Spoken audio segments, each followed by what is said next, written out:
Gold, trusted gold buyers. మీరు తాకట్టు పెట్టిన బంగారాన్ని విడిపించి ఈ రోజు ఉన్న మార్కెట్ ధరకు కొనబడను.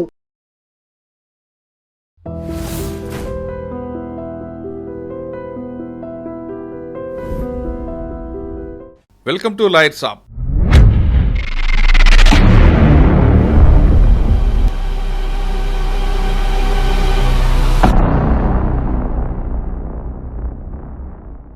అసలు పోక్సో చట్టం అంటే ఏంటి?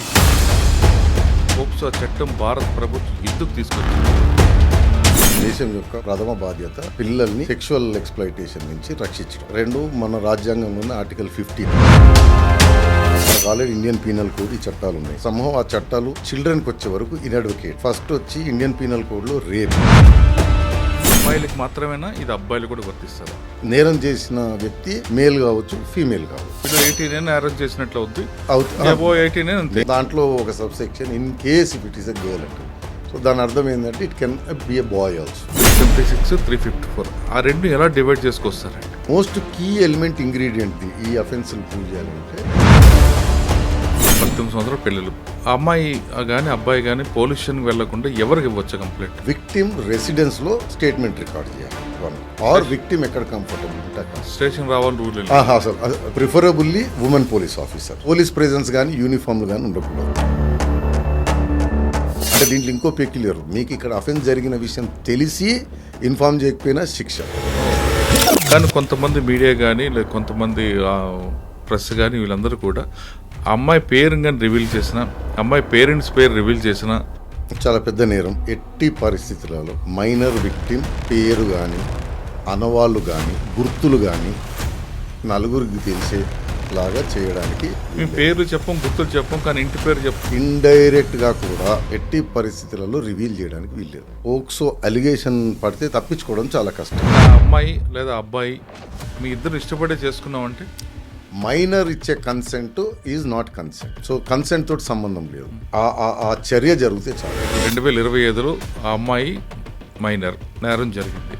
కానీ అమ్మాయి భయపడి అమ్మాయి మేజర్ అయిన తర్వాత కంప్లైంట్ ఇవ్వచ్చు. కంప్లైంట్ ఎప్పుడైనా ఇవ్వచ్చు, ఎందుకంటే ఆ యాక్ట్, ఆ చర్య జరిగిన టైమే రిలవెంట్. కాకపోతే ఏంటిదంటే ఆ కేసు నిలబడాలి చేయాలంటే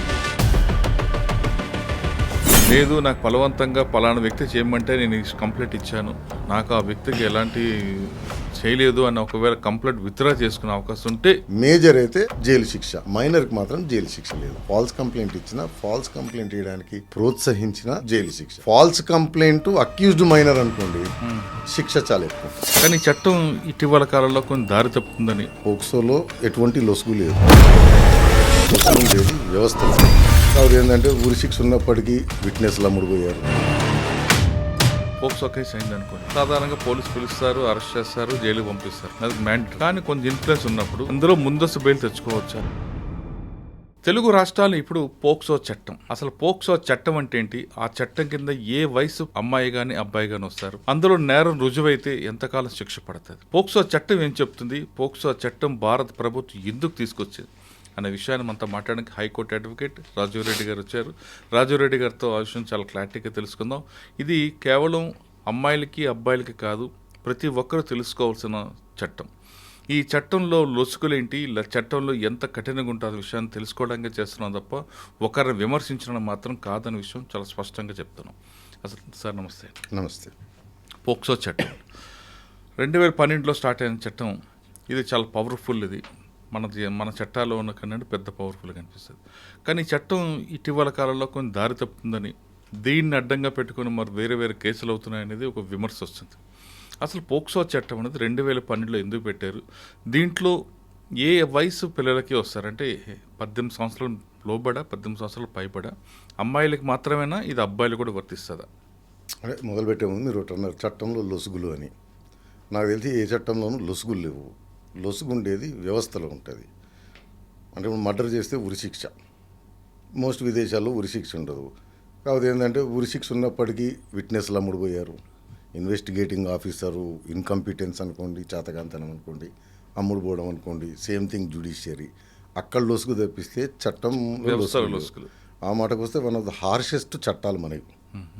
ఫర్ ఎగ్జాంపుల్ పోక్సోలో ఎటువంటి లొసుగు లేదు, పైనుంచి చాలా హార్షెస్ట్. పోక్సో అలిగేషన్ పడితే తప్పించుకోవడం చాలా కష్టం. ఈ చట్టం బ్యాక్గ్రౌండ్ ఏంటిదంటే దీనికి ప్రధాన కారణాలు ఫస్ట్ ఐక్యరాజ్య సమితి United nations convention on child rights అని ఒకటి ఉంటుంది. దాన్ని ఇండియా రాటిఫై చేసింది, సిగ్నేటరీ అయింది 1992. సో దాని ప్రకారము స్టేట్ రాజ్యం దేశం యొక్క ప్రథమ బాధ్యత పిల్లల్ని సెక్షువల్ ఎక్స్ప్లాయిటేషన్ నుంచి రక్షించడం 1. 2, మన రాజ్యాంగంలోనే ఆర్టికల్ 15 గవర్నమెంట్ కెన్ అంటే మన parliament can make time to time children and ఉమెన్కి వాళ్ళ ప్రొటెక్షన్ కానీ వాళ్ళ బెనిఫిట్ కానీ స్పెషల్ చట్టాలు చేయొచ్చారు. అట్లనే ఐ థింక్ డైరెక్టివ్ ప్రిన్సిపల్స్ ఆదేశిక సూత్రాల్లో ఒకటి ఉంటుంది అనమాట, చిల్డ్రన్ని కాపాడాలి అని. ఈ మూడింటిని బేస్ చేసుకొని చట్టం చేయాలని. ఇంకో ప్రధాన కారణం ఏంటంటే మనకు ఆల్రెడీ ఇండియన్ పీనల్ కోడ్ ఈ చట్టాలు ఉన్నాయి, బట్ సంహవ్ ఆ చట్టాలు చిల్డ్రన్కి వచ్చే వరకు ఇన్అడ్వకేట్, అంటే అంత పకడ్బందీగా లేవు అనేది. ఫస్ట్ వచ్చి ఇండియన్ పీనల్ కోడ్లో రేప్ అంటే పెనిట్రేటివ్ అసాల్ట్ ఉండాలి, అది ఐపీసీ 376. 376 నువ్వు పెనిట్రేషన్ లేదనుకుందాం. అప్పుడు ఏంటిది? రెండోది అది female oriented Indian penal code, మీకు ఇది తెలుసు కదండి, అసాల్ట్ అది outraging the modesty of women, అది రేపు 2 ఉమెన్ ఓరియంటెడ్, మేల్కి లేదు. కాబట్టి ఈ చట్టంలో అంటే మీరు చెప్తున్న ప్రకారం 376, 354 ఈ 2 ఉమెన్ ఓరియంటెడ్. చైల్డ్ వచ్చేటప్పటికి మేల్ కావచ్చు ఫీమేల్ కావచ్చు, ప్రొటెక్ట్ చేయాలన్న దాంతో ఈ చట్టం gender neutral. So it does not specify male female అని. చైల్డ్ రెండోది ఈ చట్ట పరిధిలోకి రావాలంటే victim below the age of 18, okay, boy కావచ్చు గర్ల్ కావచ్చు. సేమ్ థింగ్ అంటే పర్పెట్రేటర్ నేరం చేసిన వ్యక్తి మేల్ కావచ్చు ఫీమేల్ కావచ్చు. అంటే నేరస్తుడు కూడా బిలో 18 నేరం చేసినట్లు అవుద్ది, అవుతుంది. అబోవ్ 18 అంతే. నేరస్తుడిగా బిలో 18 అబోవ్ 18 లేదు. నేరం చేసిన వారు మేల్ కావచ్చు ఫీమేల్ కావచ్చు. దానికి ఇంకో అంటే మీకు జనరల్గా డెఫినేషన్ ఏమో చైల్డ్ అండర్ 18 అంటది. It does not specify girl చైల్డా బాయ్ చైల్డ్ అని. ఇంకో సెక్షన్ ఉంటుంది, ఆ సెక్షన్ ఏంటిదంటే మెడికల్ ఎగ్జామినేషన్. దాంట్లో in case if it is a girl అని ఉంటుంది అనమాట. విక్టిమ్ని మెడికల్ ఎగ్జామినేషన్ ఎలా చేయాలో చెప్తూ దాంట్లో ఒక sub section in case if it is a girl అంటుంది. సో దాని అర్థం ఏంటంటే it can be a boy also. Okay, ఈ సెక్షన్ తీసుకున్న తర్వాత 2012లో స్టార్ట్ అయింది. అంటే ఇందులో మీరు చెప్తున్న బిలో 18 ఇయర్స్ తీసుకున్నాం. ఇందాక చెప్పినట్లుగా 376, 354 ఆ రెండు ఎలా డివైడ్ చేసుకొస్తారండి? దీంట్లోకి వచ్చే వరకు చెప్పాను. First gender neutral, second below 18. దీంట్లో కొన్ని సెక్షన్లు అఫెన్స్ ఏంటిదంటే అది పెనిట్రేటివ్ సెక్షువల్ అసాల్ట్, అది రేప్. కొన్ని సెక్షన్లు ఏమో సెక్షువల్ అసాల్ట్ అని ఉంటుంది అనమాట. అదంటే పెనిట్రేషన్ లేకుండా రేప్ లేకుండా బట్ ఏమంటారు తాకడం కానీ. బట్ మోస్ట్ కీ ఎలిమెంట్ ఇంగ్రీడియంట్ది ఈ అఫెన్స్లు ప్రూవ్ చేయాలంటే సెక్షువల్ ఇంటెంట్. సార్ ఇందులో విట్నెస్ ఉండాలా లేదా కంప్లైంట్ ఇచ్చిన స్టేట్మెంటే చాలంటారు? జనరల్గా మీకు ఇది కాదండి, ఏ క్రిమినల్ లాలో కూడా విట్నెస్ లేకపోయినా విక్టిమ్ స్టేట్మెంటు లేదా మనకు డయింగ్ డిక్లరేషను, రేప్లో కూడా విక్టిమ్ స్టేట్మెంటు అండ్ విక్టిమ్ కోర్టులో చెప్పింది, దట్ ఈజ్ ఇనఫ్.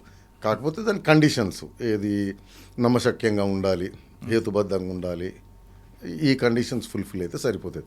అంటే ఎక్కడ Indian evidence act or any evidence చట్టము ఎంతమంది సాక్షులు కావాలి ఎలాంటి సాక్షులు కావాలనేది చెప్పదండి. అంటే సాక్షులు కాకపోయినా ఉండాలి కదండి, ఎవిడెన్స్ ఉండాలి కదా. అక్కడ ఎవిడెన్స్ ఉండాలి అంటే విక్టిమ్ స్టేట్మెంటు మామూలుగా వాళ్ళకి తెలియదు కదా, ఏదో చెప్తారు వాళ్ళు చెప్తారు. లేదు, దానికి ఏమంటారంటే మేజిస్ట్రేట్ ముందు ఇచ్చే స్టేట్మెంటు, కోర్టులో ఇచ్చే స్టేట్మెంటు 164 కింద రికార్డు చేయిస్తారండి. పోలీస్ స్టేట్మెంట్ కాగానే ప్రూడెన్స్ తోటి 164 కింద మేజిస్ట్రేట్ ముందు కూడా రికార్డు చేయిస్తారు. సరే, పిల్లలు మన 18 సంవత్సరాల పిల్లలు 16, 17 అంటే కొంచెం ఊహ ఉంటుంది, మరి కింద ఎందుకు ఊహ ఉండదు. సరే ఏదైనా సరే పుట్టి నుంచి అబ్బాయి కానీ అమ్మాయి కానీ ఒకవేళ అటువంటి సంఘటనకు గురైంది అనుకోండి, అమ్మాయి కానీ అబ్బాయి కానీ పోలీస్ స్టేషన్కి వెళ్లకుండా ఎవరికి ఇవ్వచ్చు కంప్లైంట్? పేరెంట్స్కి ఇవ్వచ్చా? దీంట్లో రూల్ ఏంటిదంటే ఇన్ఫర్మేషన్ అంటే ఫస్ట్ ఇన్ఫర్మేషన్ మీకు తెలుసు, ఈవెన్ ఇండియన్ పీనల్ కోడ్లో కూడా ఫలానా రూపంలోనూ ఉండదు. ఎలాగైనా సరే పోలీస్ ఆఫీసర్స్ కానీ తెలిస్తే వారు ఇమీడియట్గా విక్టిమ్ రెసిడెన్స్లో స్టేట్మెంట్ రికార్డ్ చేయాలి. వన్ ఆర్ విక్టిమ్ ఎక్కడ కంఫర్టబుల్ ఉంటే అక్కడ స్టేషన్ రావాలని రూల్ అసలు తీసుకెళ్ళకూడదు, పిలవకూడదు స్టేషన్కి విక్టిమ్ని. 2 preferably women police officer. 3 police presence కానీ యూనిఫామ్లు కానీ ఉండకూడదు. ఓకే. విక్టిమ్ని యాజిటేట్ చేయడం కానీ లేకపోతే యాంగ్జైటీకి గురి చేసేది ఏది ఉండకూడదు. 4 పేరెంట్స్ ప్రెజెన్స్ కానీ వారు ఎవరినైనా నమ్మినా ఎవరిపైన వాళ్ళకి ఇది ఉంటుంది, నమ్మకం గురి ప్రేమ ఉంటుంది, వారి ప్రెజెన్స్. 4 ఎవరైనా ఈ సోషల్ దాంట్లో సర్వీసెస్లో ఉంటారు, చైల్డ్ వెల్ఫేర్ అది తెలిసిన ఎక్స్పీరియన్స్ వాళ్ళైనా ఉండదు. స్కూల్ టీచర్స్ కూడా ఇవ్వచ్చు దొరకండి. ఎనీవన్. అచ్చా. అంటే దీంట్లో ఇంకో పెక్యులర్, మీకు ఇక్కడ అఫెన్స్ జరిగిన విషయం తెలిసి ఇన్ఫార్మ్ చేయకపోయినా శిక్ష ఓ మ్యాండేటరీ. అంటే కంప్లైంట్ ఇవ్వకపోతే నేరమే తెలిసి కూడా. మీకు తెలిసి మీరు రిపోర్ట్ చేయలేదు అంటే నేరం. సార్ అటువంటి సెక్షన్లో మంచి పొగడ పని తీసుకొచ్చారు. ఇప్పుడు ఒక్కోసారి టీవీ చూసినప్పుడు లేదంటే ఆ అమ్మాయికి కానీ అబ్బాయికి కానీ ఫోన్లో చూపించినప్పుడు ఇటువంటి కూడా వస్తాయి ఇందులోకి. ఫోన్లో చూపెట్టేది అంటే ఫోన్లో ఏదైనా ప్రోనో వీడియోస్ ఏదైనా అబ్సీన్ మెటీరియల్. అదేంటంటే నాట్ ఓన్లీ ఈ చట్టం, Indian penal code, information technology యాక్ట్లో కూడా ఉంటుంది. ఏ చైల్డ్ అయినా సరే అంటే బిలో 18 years వాళ్ళని ఇఫ్ యూ ఎక్స్పోజ్ దెమ్, చాలా బ్రాడ్ డెఫినేషన్ ఉంటుంది, టు ఎనీ అబ్సీన్ మెటీరియల్ అని ఉంటుంది. సో దాంట్లో ఏదైనా కావచ్చు, బొమ్మలు చూపెట్టవచ్చు, పిక్చర్లు చూపెట్టవచ్చు, ఫోటోలు చూపెట్టవచ్చు, ఆర్ మీరు అన్నట్టు వీడియోలు కానీ అవి కానీ చూపెట్టవచ్చు. సో చైల్డ్ని అబ్సీన్ మెటీరియల్కి ఎక్స్పోజ్ చేయటం ఇది నేరం. ఓకే.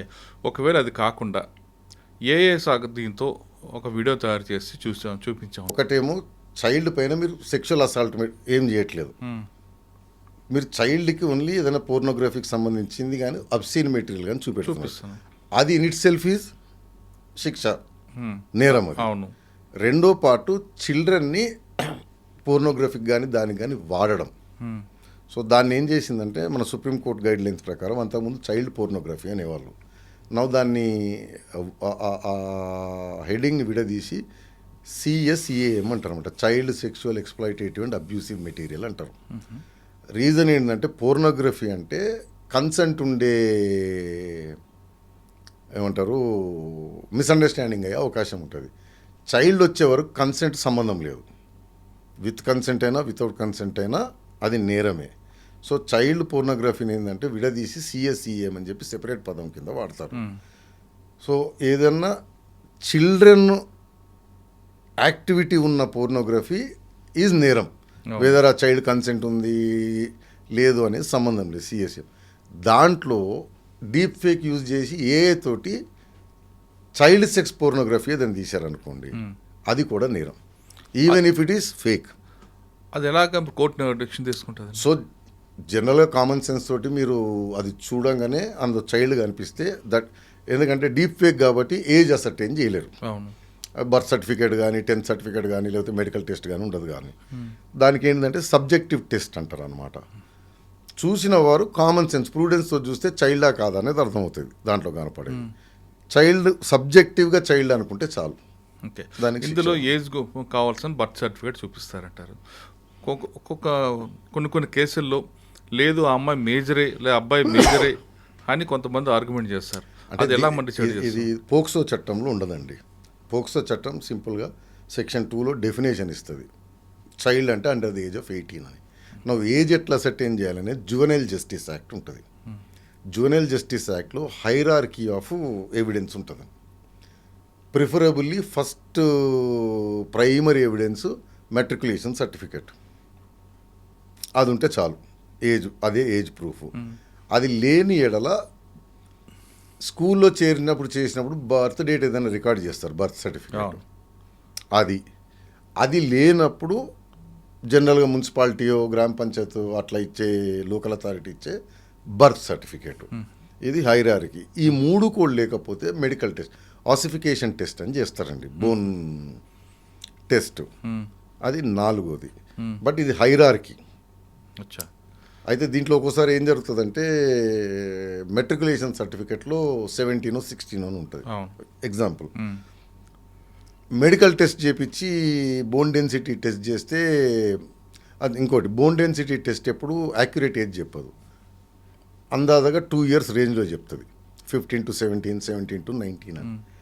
సపోజ్ మెట్రికులేషన్ సర్టిఫికేట్ 17 అని ఉంది, బోన్ డెన్సిటీ టెస్ట్ మెడికల్ టెస్ట్లో 1921 వచ్చింది అనుకోండి, it will take matriculation certificate. ఎందుకంటే అది దాన్ని తీసుకోరా? అది తీసుకోరు, అందుకే హైరార్కీ అంటారు. అచ్చా. అది లేనప్పుడు మాత్రం ఇది, అది ఉన్నప్పుడు అదే మెడికల్ టెస్ట్ పైన మెట్రికులేషన్ సర్టిఫికేట్ ప్రివేల్ అవుతుంది. ఒకవేళ నేను చేసిన తర్వాత, నేరం జరిగిన తర్వాత ఆ అమ్మాయికి లేదంటే అబ్బాయికి కానీ అతను మేజర్ అనుకున్నాను, డిఫెన్స్ కదండి, స్టాచ్యుటరీ అంతే. ఓకే, కానీ ఆ అమ్మాయి లేదా అబ్బాయి మీ ఇద్దరు ఇష్టపడే చేసుకున్నామంటే ఈవెన్ ఇండియన్ పీనల్ కోడ్ అయినా సరే ఆర్ ఎనీవేర్ బిలో 18 ఇచ్చే Indian contract act for example civil కేసులు తీసుకోండి, మైనర్ ఇచ్చే consent is not consent. Okay, so consent తోటి సంబంధం లేదు, ఆ చర్య జరిగితే చాలు విత్ సెక్షువల్ ఇంటెంట్. అచ్చా. ఒకవేళ ఇదంతా కేసు అయింది, కేసు అయిన తర్వాత అమ్మాయి గోప్యతను మనం పాటిస్తున్నాం, కంప్లైంట్ వచ్చే వరకు అమ్మాయి బయటికి రిలీజ్ చేయకూడదు. కానీ కొంతమంది మీడియా కానీ లేదా కొంతమంది ప్రెస్ కానీ వీళ్ళందరూ కూడా ఆ అమ్మాయి పేరు కానీ రివీల్ చేసిన, అమ్మాయి పేరెంట్స్ పేరు రివీల్ చేసిన ఎటువంటి నేరం జరుగుతుందా? నేరం అయినట్లనేది చాలా పెద్ద నేరం. ఎట్టి పరిస్థితులలో మైనర్ విక్టిమ్ పేరు కానీ అనవాళ్ళు కానీ గుర్తులు కానీ నలుగురికి తెలిసేలాగా చేయడానికి మేము పేర్లు చెప్పం, గుర్తులు చెప్పం, కానీ ఇంటి పేరు చెప్తాం, వాళ్ళ ఇంటి నేను అదేనండి, ఇంప్లాయిడ్గా కూడా ఓకే ఇండైరెక్ట్గా కూడా ఎట్టి పరిస్థితులలో రివీల్ చేయడానికి వీల్లేదు. రివీల్ చేస్తే వాళ్ళకు క్రైమ్. అది BNSS, Indian penal code, POCSO చట్టం ఐ థింక్ 33 ఏదో గుర్తులేదు. సార్ ఇప్పుడు ఒక నేరం ఇప్పుడు జరిగింది 2025లో, ఆ అమ్మాయి మైనర్, నేరం జరిగింది, కానీ ఈ అమ్మాయి భయపడి కొంతకాలం ఉంది. అమ్మాయి మేజర్ అయిన తర్వాత కంప్లైంట్ ఇవ్వచ్చా? కంప్లైంట్ అప్పుడు పోక్సో వస్తుందా రాదా? కంప్లైంట్ ఎప్పుడైనా ఇవ్వచ్చు, ఎందుకంటే ఆ యాక్ట్, ఆ చర్య జరిగిన టైమే రిలవెంట్. కాకపోతే ఏంటిదంటే ఆ కేసు నిలబడాలి చేయాలంటే మీరు అన్నట్టు ఎవిడెన్స్ ఉండాలి, అది నమ్మశక్యంగా ఉండాలి, ఆ డిలేకి ఎక్స్ప్లెనేషన్ కూడా నమ్మశక్యంగా ఉండాలి, రెగ్యులర్ కండిషన్స్ అన్నీ అప్లై అవుతాయి. బట్ కంప్లైంట్ ఎప్పుడైనా ఇవ్వచ్చు. మీరు పోక్సోనే కాదు, జనరల్గా మన దగ్గర 100 కేసులు ఉంటాయి, మేజర్ రేప్ అయినా చెప్పుకోలేరు. అవును, ఎందుకంటే కుటుంబం పరుగు పోతుందని బయట చెప్పుకోలేక చేయక 3 నెలలకు 6 నెలలకు పెద్దలు కన్విన్స్ చేసి కాన్ఫిడెన్స్ ఇప్పిస్తే పోయి కంప్లైంట్ చేస్తారు. So general IPC or any నేరాల్లో కూడా డిలే వల్ల కేసు కొట్టడం జరగదు. కాకపోతే డిలే రీజనబుల్గా ఉండాలి, ఎక్స్ప్లెయిన్ చేయగలిగినట్టు ఉండాలి. ఓకే, కానీ వాళ్ళ మైండ్ సెట్లో ఇద్దరు, అమ్మాయి కానీ అబ్బాయి కానీ ఆ మైండ్ సెట్లో లేదు. ఏదో సినిమా ప్రభావంతోనో అమ్మా నాన్న ఆట ఆడుకుందో సినిమాలు కనిపిస్తుంటాయి, అమ్మా నాన్న పెళ్ళిని ఇటువంటి చేసుకున్నప్పుడు దాన్ని ఏ విధంగా అదే దీంట్లో కీ ఇంగ్రీడియంట్ ఏంటిదంటే ఎనీ అఫెన్స్ పోక్సో కింద సెక్షువల్ అసాల్ట్ కానీ, అగ్రివేటెడ్ సెక్షువల్ అసాల్ట్ కానీ, పెనిట్రేటివ్ అసాల్ట్ కానీ, అగ్రివేటెడ్ పెనిట్రేటివ్ అసాల్ట్ కానీ, సెక్షువల్ ఇంటెంట్ కీ ఇంగ్రీడియంట్. అంటే ఇప్పుడు అంటే దీంట్లోనే ఎక్సెప్షన్ ఇస్తారు, డాక్టర్ ఉంటాడు, ఎగ్జామినేషన్ చేయాలి, అతను చేశాడు, అది పెనిట్రేషన్ ఆర్ స్పర్శ, సో అది నేరం కాదు. సెక్షువల్ ఇంటెంట్తో చేసేది అయితేనే క్రైమ్. అయితే దీంట్లో ప్రిజంప్షన్ ఉంటుంది, రివర్స్ బర్డెన్ ఆఫ్ ప్రూఫ్ అంటారు. ఈ కేసుల్లో చైల్డ్ విక్టిమ్లు కాబట్టి మీరు అన్నట్టు వరుసరిగా చెప్పగలరు, చెప్పలేరు, ఎవిడెన్స్లు ఉండవు, విట్నెస్లు ఉండరు, కాబట్టి ప్రిజంప్షన్లు ఇచ్చారు. అంటే జనరల్ మీకు లాలో ప్రిజంప్షన్ ఆఫ్ ఇన్నోసెన్స్, అంటే అతని పైన నేరము నిరూపణ జరిగేంత వరకు అతన్ని ఇన్నోసెంట్ కింద భావించబడును. పోక్సోకి వచ్చేటప్పటికి ప్రాసిక్యూషన్ వారు యాక్ట్ అంటే ఇతను స్పర్శించాడు, తగిలాడు ఆర్ పెనిట్రేషన్ ఉంది అని ప్రూవ్ చేస్తే కోర్టును సెక్షువల్ ఇంటెంట్ తోటే చేశావు అనేది నమ్ముతుంది. డిఫెన్స్ అంటే అక్యూజ్డ్ బాధ్యత, నేను సెక్షువల్ ఇంటెంట్ కాదండి వేరే కారణం చేత నేను స్పర్శించాను, తగిలాను, ముట్టుకున్నానని ప్రూవ్ చేసే రెస్పాన్సిబిలిటీ బర్డెన్ అతని మీదకి షిఫ్ట్ అవుతుంది. ఓహో సార్, కొన్నిసార్లు బస్ స్టాండ్లో కానీ ఎక్కడో దగ్గర ఇంకా పోక్సో అంటే సంఘటన జరిగాయి అనుకోండి, ఇద్దరు విల్లింగ్ అనుకుంటారు, కానీ అమ్మాయి చూడడానికి మేజర్లా కనిపిస్తుంది. కానీ ఇష్యూ అయిన తర్వాత ఏదో ఫైనాన్షియల్ మ్యాటర్లోనో లేదా కొంతమంది పేరెంట్స్ కావాలనో ఒక కుట్ర పన్నో లేదా కేసు పెట్టాలనుకుంటే ఈ అమ్మాయి మైనర్ అని చూపిస్తారు. అప్పుడు ఎలా? అంటే మైనర్ అని ఆమె దగ్గర సర్టిఫికేట్ ఉందనుకోండి, మెట్రికులేషన్ సర్టిఫికేట్ ఫర్ ఎగ్జాంపుల్, అది ఖచ్చితంగా నేరమే. సో అందులో అక్యూజ్డ్ నేను ఇలాగ అనుకున్నాను అలాగ అనుకున్నాను అనేది డిఫెన్స్ కాదు. కానీ కొన్ని బాంబాయి లాంటి ఏరియా, రెడ్ లైట్ ఏరియాలో కొంతమంది అమ్మాయిలు కనిపిస్తుంటారు. అమ్మాయి చూడడానికి పెద్దగా ఉంది కాబట్టి వెళ్ళాను, కానీ ఎక్కడో ఫైనాన్షియల్ డిస్ప్యూట్ రావడం వల్ల తర్వాత నా మీద అమ్మాయి మైనర్ అని కేసు పెట్టారు. ఏదైనా ఉండండి, అది డిఫెన్స్ కాదు. అంటే నేను డబ్బులు ఇచ్చి వెళ్ళినా మీరు ఏమైనా చేసుకోండి. మళ్ళీ మీరు అమ్మాయి అమ్మాయి అంటున్నారు, అమ్మాయి కావచ్చు అబ్బాయి కావచ్చు, మైనర్ అయితే నేరం. కానీ అక్కడ నాకు మైనర్ అని కనబడట్లేదు కదా. లేదు, అవన్నీ డిఫెన్స్లో చెల్లవు. అంతే, కేసు అవ్వాల్సిందే. కేసు అవ్వాల్సిందే. కేసు ఒకవేళ పోక్సో కేసు పెట్టారనుకోండి, బెయిల్ వస్తుందా? దీంట్లో ఏంటంటే ముందస్తు బెయిల్ తెచ్చుకోవచ్చు సార్. ఇది ఈ మధ్యన కూడా కొంచెం వేడివేడిగా సాగుతున్న టాపిక్ కాబట్టి చెప్తున్నా. జనరల్ రూల్ ఏంటిదంటే 7 ఏళ్ల కంటే తక్కువ శిక్ష పడే నేరాలైతే 41A నోటీస్ కంపల్సరీ. ఓకే, పోక్సోలో కూడా కొన్ని అఫెన్సులు బిలో 7 years, అంటే పెనిట్రేషన్ లేని అసాల్ట్ అనుకోండి, అది below 7 years, I think 5 years 3 years ఎంతో. సో రేప్ చేస్తేనేమో 10 ఏళ్ళు 20 ఏళ్ళు, దానికి అసలు క్వశ్చనే లేదు, అరెస్ట్ కంపల్సరీ. బట్ ఇదే స్పర్శించడము, తగలడము, చేయడము, అది 5 years 3 years అట్లా ఉన్నాయి. నా క్వశ్చన్ ఏమి చేయకుండా అమ్మాయికి కానీ అబ్బాయికి కానీ, మైనర్ అబ్బాయికి ఏదైనా డ్రగ్స్ కానీ డ్రింక్స్ కానీ పట్టిస్తే, పట్టుకొని తాగిపిస్తే, ఏమీ చేయలేదు, సెక్సువల్ దీని లేదు, కానీ అమ్మాయికి మొత్తం మంది ఇవ్వడానికి ప్రయత్నం చేయడం, మొత్తం మంది చేంజ్ చేద్దాం అనుకున్నాడు, అలవాటు చేయడానికి అంతే. లేదు అబ్బాయికి డ్రగ్స్ అనేది. అదే దీంట్లో ఏ నేరమైనా సరే సెక్షువల్ ఇంటెంట్ అనేది కీ ఇంగ్రీడియంట్. అచ్చా, వేరే ఇతరత్ర దానికోసం చేసేది నేరం కాదు. సెక్షువల్ ఇంటెంట్ కంపల్సరీ ఉండాలి. అయితే సెక్షువల్ ఇంటెంట్కి వచ్చేటప్పుడు నేను చెప్పేది అదే, తగలడం కనుక ప్రాసిక్యూషన్ వారు ప్రూవ్ చేస్తే బర్డెన్ ఆఫ్ ప్రూఫ్ అక్యూజ్ మీదకి మారుతుంది. సెక్షువల్ ఇంటెంట్ నాకు లేదు అని అతను ప్రూవ్ చేసుకోవాలి. అట్లా కాకపోయినా ప్రాసిక్యూషన్ వారికి ఇదే కాదు, సరౌండింగ్ సర్కమ్స్టాన్సెస్ అంటారు. అర్థమైందండి? అమ్మాయి ఒక్కతే ఉన్నప్పుడు పోతా ఉన్నాడు, ఇంట్లో వాళ్ళ తల్లిదండ్రులు పనికి పోవడము దేనికి పోవడం చూసి పోతా ఉన్నాడు పదే పదే. సో ఇట్లాంటి సరౌండింగ్ మెసేజ్లు పెడుతుంటాడు, గిఫ్ట్లు కొనియటము, మీరు చెప్పిన చాక్లెట్లు ఇవ్వటము చేస్తూ ఉంటాడు రెగ్యులర్గా. మెసేజ్లు మీరు అన్నట్టు అబ్సిన్ మెటీరియల్ ఏదన్నా పంపడం. సో సరౌండింగ్ సర్కమ్స్టాన్సెస్ కూడా వెరీ ఇంపార్టెంట్ సెక్షువల్ ఇంటెంట్ చేయడానికి. కానీ అక్కడ మీరు అంటే ఒక ఇంట్లో తల్లిదండ్రులు వెళ్ళినప్పుడు ఆ అమ్మాయి దగ్గరికి వెళ్ళాడు అనుకోండి, ఆ అమ్మాయికి ఏదో ప్రమాదం వచ్చింది, కాపాడడానికి వెళ్ళినాం. ఫస్ట్ అండ్ ఫార్మోస్ట్ ప్రాసిక్యూషన్ వారు ఇతను మీరు మళ్ళీ అమ్మాయి అంటున్నారు, అబ్బాయి అయినా అమ్మాయి అయినా చైల్డ్ని ఇతను తాకాడు అని ప్రూవ్ చేస్తే కోర్టు ప్రిజంప్షన్ తీసుకుంటుంది సెక్షువల్ ఇంటెంట్ తోటే తాకాడు అని. అవునండి, ఇప్పుడు కరెంట్ షాక్ కొట్టింది, లిఫ్ట్లో గీరుకున్నాడు, అది అతను ప్రూవ్ చేయాలి. బర్డెన్ ఆయన మీద ఉంటుంది. అంటే నేను ఇంత చెప్పినట్టు కాదు, కానీ జనరల్గా సరౌండింగ్ సర్కమ్స్టాన్సెస్. అటువంటి విక్టిమ్ని ఏ విధంగా ఎంక్వైరీ చేస్తారు?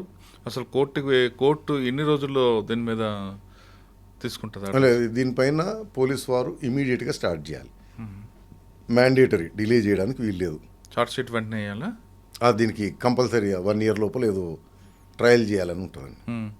వేసిన తర్వాత అందులో ఉన్న మీరు చెప్పిన సెక్షన్లు బట్టి అయితే మన చర్చ ఏంటిదంటే అరెస్ట్ కంపల్సరీయా కాదా అనే చర్చ దగ్గర అయినట్టుంది ఇంతకుముందు. 10 years 20 yearsకి ఇక దాని గురించి డిస్కషన్ లేదు, అరెస్ట్ కంపల్సరీ, అరెస్ట్ చేస్తారు. నౌ బిలో 7 years ఉంది. అరుణేష్ కుమార్ గైడ్ లైన్స్ తర్వాత 41A ఇప్పుడు మీరు అందరు చూస్తున్నారు, ఖచ్చితంగా 7 ఏళ్ళ లోపల పడే శిక్ష పడే సెక్షన్ ఉంటే నోటీస్ కంపల్సరీ అని. దీంట్లో కూడా 7 years బిలో ఉన్నాయి. మరి వీటికి నోటీసా అరెస్టా అనేది చర్చ. అయితే హైకోర్టులో కేసులో ఏంటిదంటే మీకు 41A ఎప్పుడు ఇస్తారు? అరెస్ట్ పారిపోయే ప్రమాదం లేదు, సాక్షుల్ని బెదిరించడము లేదు. లోబర్చుకునే ప్రమాదం లేదు, కంప్లైనెంట్ కానీ విక్టిమ్లను కానీ ఇన్ఫ్లుయెన్స్ చేయడము, థ్రెటన్ చేయడము, భయభ్రాంతులకు గురి చేయడం ఇవి లేనప్పుడు సాధారణ నేరాలు కూడా. ఇక్కడికి వచ్చేటప్పటికి 2 ప్రాబ్లమ్స్. విక్టిమ్ వచ్చి చైల్డ్, అక్యూజ్డ్ వచ్చి పర్పెట్రేటర్. సో చైల్డ్ చాలా భయభ్రాంతులై ఉంటుంది అతని పైన. సో అతను బయట ఉండడము victim and complainant and witness కూడా సేమ్ పర్సన్ శ్రేయస్కరం కాదు. 1. 2 హీనియస్ క్రైమ్ ఇది. అందుకని దీనికి 41A ఇవ్వాల్సిన పని లేదు అని I think Calcutta high court, Karnataka high court, Bombay high court judgments ఉన్నాయి. సో పోక్సో కేసుకి 41A వర్తించదు బిలో 7 years అయినా. డిఫరెన్స్ ఏంటంటే ఇది విక్టిమ్ థ్రెటన్ అయ్యేది లేకపోతే ఇన్ఫ్లుయెన్స్ అయ్యే ప్రమాదం ఎక్కువ ఉంటుంది. అంటే దీంట్లో ట్రయల్ జరిగేటప్పుడు కూడా ఒక రూల్. మామూలుగా మీకు క్రిమినల్ ట్రయల్ తెలుసు కదండి, అవును. కంప్లైనెంట్ విక్టిము అక్కడే ఉంటారు, అక్యూజ్డ్ కూడా అక్కడే ఉంటారు. సో కంప్లైనెంట్ విట్నెస్ చెప్పేటప్పుడు అక్యూజ్డ్ ఎదురుగుండా బోన్లోనే ఉంటాడు, అతను చూస్తానే చెప్పాలి. పోక్సోకి వచ్చేటప్పటికి విక్టిమ్ని అక్యూజ్కి ఎక్స్పోజ్ చేయడానికే వీల్లేదు. కర్టెన్ కానీ పెడతారు, స్క్రీన్ ఏదైనా పెట్టాలి. ఒకవేళ విక్టిమ్ అంటే మీరు ఇంట్లో 164 స్టేట్మెంట్ అయిన తర్వాత కూడా ఏదో ప్రలోభాలు లోనై లేదు నాకు బలవంతంగా పలానా వ్యక్తి చేయమంటే నేను కంప్లైంట్ ఇచ్చాను, నాకు ఆ వ్యక్తికి ఎలాంటి చేయలేదు అని ఒకవేళ కంప్లైంట్ విత్డ్రా చేసుకునే అవకాశం ఉంటే ఏం చేయాలి? క్రిమినల్ కేసులో కంప్లైంట్ విత్డ్రా ఉండదండి. సార్ హాస్టల్ అయిపోయింది అనుకుంటే ఏం చేయాలి? సో హాస్టల్ కాదు, దీంట్లో I think section 22 I stand corrected ఇవ్వాలి. ఫాల్స్ కంప్లైంట్ అని కూడా ఉంది. తప్పుడు కంప్లైంట్ ఇస్తే మేజర్ అయితే జైలు శిక్ష, మైనర్కి మాత్రం జైలు శిక్ష లేదు, మేజర్కి మాత్రం జైలు శిక్ష. సో ఫాల్స్ కంప్లైంట్ ఇచ్చిన, ఫాల్స్ కంప్లైంట్ ఇవ్వడానికి ప్రోత్సహించిన జైలు శిక్ష. ఫాల్స్ కంప్లైంట్ అక్యూజ్డ్ మైనర్ అనుకోండి, శిక్ష చాలా ఎక్కువ ఉంటుంది. ఓకే, ఇప్పుడు ఈ కేసు పోక్సో కేసు అయింది అనుకోండి, సాధారణంగా పోలీసు పిలుస్తారు, అరెస్ట్ చేస్తారు, జైలుకి పంపిస్తారు, అది మ్యాండేటరీ. అది కానీ కొంచెం ఇన్ఫ్లుయెన్స్ ఉన్నప్పుడు అందులో ముందస్తు బెయిల్ తెచ్చుకోవచ్చా? జనరల్గా అదే చెప్పేది మీకు. 41A లేదు అంటే ముందస్తు బెయిల్ కూడా కష్టం. ముందస్తు బెయిల్ కైనా రెగ్యులర్ బెయిల్ కైనా కండిషన్లు ఏంటిదండి? కానీ ముద్దాయి విట్నెస్లని ఇన్ఫ్లుయెన్స్ చేయకూడదు, బెదిరించకూడదు, కంప్లైనెంట్ విక్టిమ్లని బెదిరించకూడదు, ఇన్ఫ్లుయెన్స్ చేయకూడదు. ఇవే కదా ప్రైమరీ కండిషన్. పోక్సోకి వచ్చేటప్పటికి ఆ కండిషన్లు కొంచెం కష్టం. ఎందుకంటే విక్టిమ్ వచ్చి మైనర్, వాడు బయట తిరుగుతున్నాడు అనుకోండి ఎదురుగుండా, వాడు ఏమి చేయక్కర్లేదు, చూస్తే భయపడతారా? అవును, అంటే జైలుకి వెళ్ళాల్సిందే. అంటే జైలుకి వెళ్ళాల్సిందే ఖచ్చితంగా. కానీ ఇందులో పర్మనెంట్ బెయిల్ కాదు, ఇంటరీమ్ బెయిల్ ఇవ్వండి కూడా అడిగే అవకాశం ఉందా? ఇంటరీమ్ బెయిల్ కూడా రెగ్యులర్. మీ తల్లి చనిపోయింది, ఏమంటారు, దహన సంస్కారాలకి వెళ్ళాలి, బాధ్యత మీది. సో ఆరోగ్యం బాగాలేదు, ఇంట్లో మీరు ఒక్కడే అబ్బాయి, ముసలి తల్లిదండ్రులు ఉన్నారు, అట్లా రకరకాల కారణాల చేత ఇంటరీమ్ బెయిల్ ఇస్తారు. దీనికి దానికని కాదు, ప్రొవైడెడ్ మీ రీజన్ కరెక్ట్గా కోర్టు వారు నమ్మితే ఇంటరీమ్ బెయిల్. ఇంటరీమ్ బెయిల్ అంటే టెంపరీ బెయిల్ ఇచ్చి మళ్ళీ వచ్చి సరెండర్ కావటం. ఓకే, అండ్ రెగ్యులర్ బెయిల్ కండిషన్లు ఎట్లాగుంటాయి. కానీ కేసు అవగానే ఇదంతా ఫాల్స్ కేసు, నాకు క్యాష్ ఇవ్వండి, క్యాష్ అయినగా ఉందా? మామూలు నేరాల్లో కూడా క్వాష్ ఇంపాసిబుల్ అండి. నేను చెప్తున్నా కదా, మన దేశంలో అనకూడదు కానీ అందరూ క్వాష్కి పరిగెడుతుంటారు. 99% క్వాష్ కావు. ఎందుకు? ఇన్వెస్టిగేషన్ జరిగితే కదా తెలిసేది. నేను ప్రైమా ఫేసి కంప్లైంట్ చూడంగానే బోగస్ కనిపిస్తేనే క్వాష్. అంటే ఇప్పుడు క్వాష్ వెళ్ళడానికి కూడా లేదు, మామూలు కేసులో కూడా క్వాష్ జనరల్గా లేదు. కానీ ఈ సెక్షన్ని కొంతమంది మిస్యూజ్ చేస్తుంటారు. స్టూడెంట్స్నో టీచర్స్నో వాళ్ళని పెట్టి ఒక అమ్మాయి ఉంది, వాళ్ళకి అబ్బాయి ఉన్నాడు, ట్యూషన్కి వెళ్తాడు, ట్యూషన్లో చదవకపోతే మాస్టర్ కొడతాడు. మాస్టర్ ఎందుకు కొట్టాడంటే ఆయన మీద ఒక ఎలిగేషన్ పెడతాడు. ఇటువంటి ప్రాబ్లం ఎలా సాల్వ్ చేయాలండి? మరి కొంతమంది ఒక పోక్సోలో లేదండి, సివిల్ కేసు చెప్తా నేను. మీరు చాలా కష్టపడి 100 మంది ఇంటర్వ్యూలు చేసి, ఇంటర్వ్యూకి వచ్చిన గెస్టులు చెప్పే చెత్త అంతా విని విని విని భరించి, అర్థమైందండి, జీతం ఏదో సంపాదించి అప్పు సొప్పు చేసి ప్లాట్ కొంటారు 1 కోటి రూపాయలది. నాలాంటి గాలిగా ఉంటాడు, రోడ్డు మీద పోతే చిత్తకాగితం ఒకటి తయారు చేసి మీ పైన ఒక సివిల్ దావా వేస్తా కేసు. కోర్టు వేయగానే ఓఎస్ నెంబర్ ఇచ్చి వస్తుంది. అర్థమైందా అండి? ఇది తేలే వరకు 30 ఏళ్ళు. మీరు కష్టపడ్డ సంపాదించింది నేను ఫ్రీగా కొట్లాడుతున్నా, నీకు మాకు అది ఎక్కడ ఉందండి? ఏదో ఒక రోజు నాకు ఈళ్ళు కావాల్సిందే, ఇంత తీసుకుని వదలాలి, లేకపోతే నాకు ఇంత ఇవ్వాల్సిందే. సో చట్టం మిస్యూజ్ అనేది సివిల్ క్రిమినల్ అన్నీ మిస్యూజ్. రీజన్ స్ట్రక్చరల్ ప్రాబ్లం ఏంటంటే డిలే. ఈ డిలే వల్ల ఎఫిషియన్సీ పోవటం, మెరిట్ పోవటం. అర్థమైందా అండి? ఇప్పుడు తప్పుడు కేసులు పెట్టారనుకోండి, చెప్పాను ఫాల్స్ కంప్లైంట్ శిక్ష ఇండియన్ పీనల్ కోడ్లో కూడా ఉంటుంది. ఐ థింక్ 221, 217 అని ఉంటాయి. తప్పుడు క్రిమినల్ కేసు పెట్టినా, తప్పుడు అరెస్ట్ చేసిన పోలీస్ ఆఫీసరు, తప్పుడు ఛార్జ్ షీట్ వేసినా వారికి జైలు శిక్ష ఉంది. ఈ కేసు చేరేటప్పటికే 30 ఏళ్ళు అయింది. ఇంకా ఈయన పోయి మళ్ళీ వాళ్ళ మీద కేసు ఏం పెడతారు? సరే, అది అంటే వేరే మ్యాటర్. కానీ ఇప్పుడు ఇందులో Same. ఆ మాస్టర్ ఉద్దేశం మంచి ఉద్దేశం అండి. చదవట్లేదు పిల్లాడు. నేను అనేది అదే పోక్సో తీసుకోండి, లేకపోతే 498 తీసుకోండి, లేకపోతే SC/ST అట్రాసిటీస్ తీసుకోండి. ఏ చట్టమైనా ఇక్కడ కోర్టులలో ఆ ఇనార్డినేట్ డిలే వల్ల ప్రొఫెసర్ నాగేశ్వర గారు చెప్పినట్టు process it self has become punishment. అదే ప్రొసీజర్ పనిష్మెంట్ మన ఉంటుంది. ప్రొసీజర్ పనిష్మెంట్ అయిపోయింది. అది స్ట్రక్చరల్ ప్రాబ్లం. అది ప్రభుత్వాలు మేల్కొని, సుప్రీంకోర్టు మేల్కొని దాన్ని సెట్ చేయాలి. ఓకే, కానీ నేను అడుగుతున్న క్వశ్చన్, ట్యూషన్ మాస్టర్స్కి, స్కూల్ టీచర్స్కి, లేదా లేడీ స్టైలర్స్కి, వీళ్ళకి ఇచ్చే మీ టిప్స్ ఏంటి? ఏం చేయలేము. అంటే బెస్ట్ ఏంటిదంటే చైల్డ్, అమ్మాయి కావచ్చు అబ్బాయి కావచ్చు, ఎస్పెషల్లీ మోర్ కేర్ఫుల్ అమ్మాయి ఉన్నప్పుడు. మీరు ట్యూషన్ చెప్తున్నారు అనుకోండి, రూమ్లో కూర్చోబెట్టి చెప్పకండి, హాల్లో అందరి సమక్షంలో చెప్పండి. ఓ సీసీ ఫుటేజ్, సీసీ కెమెరా ఉండేటట్టు చూసుకోండి.